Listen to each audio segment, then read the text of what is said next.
Hello बच्चों, let's read this question. So this question says if e electric field आपको given है 2y i cap plus 2x j cap, find out the potential v x y z. Okay, potential देखिए आपका x y z का function है, यानी कि देखिए आपको इलेक्ट्रिक फील्ड गिवन है, पोटेंशियल फाइंड आउट करना है और इंपॉर्टेंट है कि कार्टेशियन कोऑर्डिनेट में फाइंड आउट करना है। ओके, तो देखिए बच्चों, इस क्वेश्चन का की कॉन्सेप्ट आप क्या लिख सकते हैं? The key concept of this question, इस क्वेश्चन में आपको देखिए पोटेंशियल फाइंड आउट करके बताना है। क्या फाइंड आउट? इलेक्ट्रिक पोटेंशियल लिख लीजिए। Okay, electric potential is the key concept of this question. Okay, तो देखिए बच्चों, इलेक्ट्रिक पोटेंशियल देखिए आपका क्या होता है। देखिए आपको पता है कि जो आपका इलेक्ट्रिक फोर्स है, इलेक्ट्रिक फोर्स आपका कंजर्वेटिव फोर्स होता है। ओके, कंजर्वेटिव फोर्स के आपके क्या क्या कैरेक्टरिस्टिक होती हैं? कंजर्वेटिव फोर्स के करस्पॉन्डिंग आप बोल सकते हैं कि जो आपका पोटेंशियल हम डिफाइन करते हैं। ओके, देखिए पोटेंशियल को हम कैसे डिफाइन करते हैं कि इलेक्ट्रिक फील्ड का जो बेसिक फॉर्मूला होता है क्या होता है? इलेक्ट्रिक फील्ड देखिए आपका कहाँ से कहाँ लाई करता है? From the region of electric field देखिए आपका हाई पोटेंशियल से लो पोटेंशियल की तरफ लाई करता है। ओके, इसको हम डिनोट करते हैं कि इलेक्ट्रिक फील्ड वेक्टर क्वांटिटी है minus gradient operator of v. Okay, ये आपका इलेक्ट्रिक फील्ड होता है। इसको हम इन जनरल देखिए ऐसे लिख लेते हैं, is equal to minus of d v by d r. Okay, अगर हमारे पास सिर्फ रेडियल कंपोनेंट होता है, ओके, तो हम इसको ऐसे लिख लेते हैं। Okay, this is the formula for the electric field. आपका इलेक्ट्रिक फील्ड क्या होता है? इलेक्ट्रिक फील्ड आप पोटेंशियल से ऐसे फाइंड आउट करते हैं। ओके, तो देखिए यहाँ से हम लिख सकते हैं, देखिए डीवी को हम यहाँ से माइनस ई डी आर लिख सकते हैं। ओके, तो मैंने यहाँ पर क्या लिख लिया? देखिए डीवी को मैंने यहाँ से minus of E D R लिख लिया। ओके, ये फिर हम इसको लिख सकते हैं, देखिए ई डॉट डी आर लिखे। ई डॉट डी आर क्यों लिख रहे हैं? देखिए ई डॉट डी आर हम इसलिए लिखते हैं, देखिए पोटेंशियल आपका क्या होता है? स्केलर क्वांटिटी होती है। ओके, इलेक्ट्रिक फील्ड आपका वेक्टर क्वांटिटी है। तो अगर हम दो वेक्टर क्वांटिटी का प्रोडक्ट करते हैं तो डॉट प्रोडक्ट क्या देता है? आपको स्केलर क्वांटिटी देता है। इसलिए हम क्या करेंगे? D v equal to minus e dot d r लिखेंगे। ओके, अब यहाँ से आपको पोटेंशियल फाइंड आउट करना है। ओके, तो पोटेंशियल कितना हो जाएगा आपका? इसका इंटीग्रेशन कर लीजिए, e dot d r. Okay, negative sign को रिमूव नहीं करना है, नेगेटिव साइन बहुत इंपॉर्टेंट है। नेगेटिव साइन वैसे बताता क्या? नेगेटिव साइन ये बताता है कि आपका इलेक्ट्रिक फील्ड हायर पोटेंशियल से लोअर पोटेंशियल की तरफ होता है। कहाँ से? हाई से लो। ओके, तो जो इलेक्ट्रिक फील्ड की डायरेक्शन होती है वो क्या होती है? नेगेटिव ऑफ द पोटेंशियल होती है।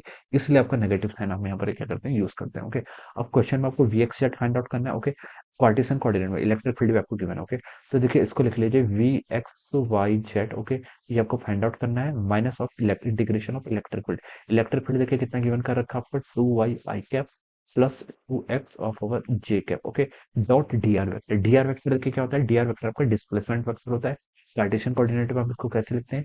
D x of i cap plus d y j cap. Okay, plus आपका d z k cap. Okay, ये आपका थ्री डायमेंशनल के लिए मैंने यहाँ पर लिख लिया। ओके, तो देखिए आपका पोटेंशियल एक्स वाई जेड के फंक्शन में हम कैसे लिख सकते हैं? ये आपका हो जाएगा, देखिए आपका माइनस साइन आपका बाहर है। ओके, आई कैप से I cap dot I cap कर सकते हैं, I cap dot J cap zero हो जाएगा, आई डॉट के कैप भी जीरो हो जाएगा। ओके, तो ये क्या होते हैं? ऑर्थोगोनल वेक्टर होते हैं। तो आई का आई से ही होगा, जे का जे से होगा, के का के से होगा। ओके, तो अब देखिए ये आप क्या लिख सकते हैं? आपका इंटीग्रेशन ऑफ, ये हो जाएगा आपका minus two y d x. Okay, जे का करेंगे तो हो जाएगा आपका plus of two x times d y. Okay, ये आपका रिजल्ट आ जाएगा। ओके, और के का तो कोई कंपोनेंट ही नहीं। ओके, तो ये आपका यहाँ पर से इतना रिजल्ट आ गया। ओके, तो आप लिख सकते हैं, देखिए आपका पोटेंशियल एक्स वाई जेड हो जाएगा। ओके, ये जो आपका माइनस टू को आप कॉमन ले लीजिए, इंटीग्रेशन किस किसका बचिए आपका?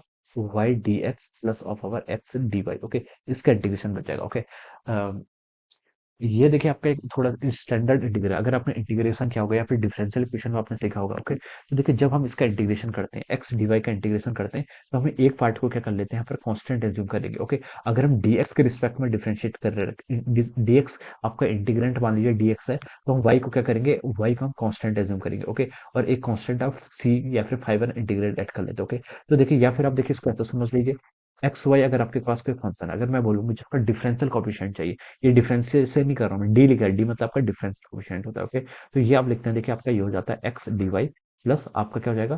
Y times d x. Okay, ये आपका एक बहुत ही स्टैंडर्ड फॉर्मूला होते हैं। ये क्या होता है? आपके कुछ फॉर्मूलाज होते हैं, कुछ ही फॉर्मूला की करस्पॉन्डिंग होते हैं, वही आपको यहाँ पर वैल्यूज पुट करनी है। ओके, तो देखिए आपको यहाँ पर वही टर्म गिवन है, x y d x plus x d y. क्या गिवन है? देखिए y d x plus x d y, तो हम इसको क्या लिख सकते हैं? आपका minus two times integration of d of किसका? आपका एक्स वाई का। ओके, तो देखिए इंटीग्रेशन और डिफरेंशिएशन के दोनों टर्म में तो कैंसिल हो जाएगी, तो इसका आंसर आ जाएगा minus two x Y. Okay, plus आपका कोई सी कांस्टेंट आप एज्यूम कर लीजिए। ओके, ये सी आपका कांस्टेंट कहाँ से पता चलेगा? इनिशियल कंडीशन से। Okay, so this will be the potential, ये क्या जाएगा? आपका नेट पोटेंशियल आ जाएगा। Okay, so this will be the answer of this question, ये क्या जाएगा? आपका क्वेश्चन का ये आपका फाइनल आंसर हो जाएगा। Okay, this is the answer of this question. Okay, potential find out करने के लिए बोला था। Okay, in terms of x y z आपके, आपने यहाँ पर फाइंड आउट कर लिया minus two x y plus c. Okay, this will be the potential corresponding to this electric field. Okay, so this is the answer of this question. So I hope you all understood this concept. All the best and thank you so much.